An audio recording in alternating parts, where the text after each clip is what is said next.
শহরের পুজোকে টেক্কা দিচ্ছে গ্রামীণ পুজো।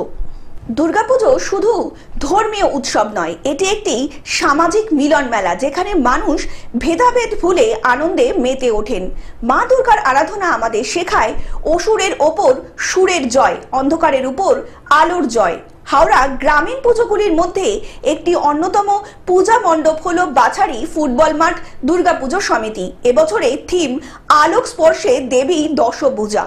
প্রতিমার শৈল্পিক সৌন্দর্য, আলোকসজ্জার ঝলক আর সুন্দর পরিবেশ মুগ্ধ করেছে হাজার হাজার মানুষকে। পূজা কমিটির সম্পাদক অভিজিৎ মল্লিক বলেন, আনুমানিক 30 লক্ষ টাকা ব্যয় করে সুবিশাল মণ্ডপ তৈরি করা হয়েছে। লক্ষাধিক সুদৃশ্য আলোক মণ্ডলী দ্বারা পুজো মণ্ডপ সাজিয়ে তোলা হচ্ছে। অপরদিকে ব্লু স্টারের এবারের পুজো উদযাপনকে আকর্ষণীয় করে তোলা হয়েছে।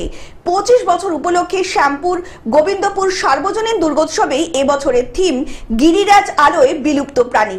মণ্ডপ প্রতিমা ও আলোকসজ্জা সত্যি অতুলনীয়, যা দর্শনার্থীদের আকর্ষণ করবে বলে জানাচ্ছেন পুজো কমিটির সকল কর্মকর্তারা। শ্যামপুর থেকে মতিয়ার রহমানের রিপোর্ট, গ্লোব নিউজ। এখন থেকে গ্লোব টিভি দেখুন আপনার স্মার্টফোনেও। গুগল প্লে স্টোর অথবা অ্যাপল স্টোর থেকে ডাউনলোড করুন গ্লোব টিভি লাইভ অ্যাপ। এছাড়া জিও টিভি অ্যাপ থেকে দেখুন গ্লোব টিভি লাইভ।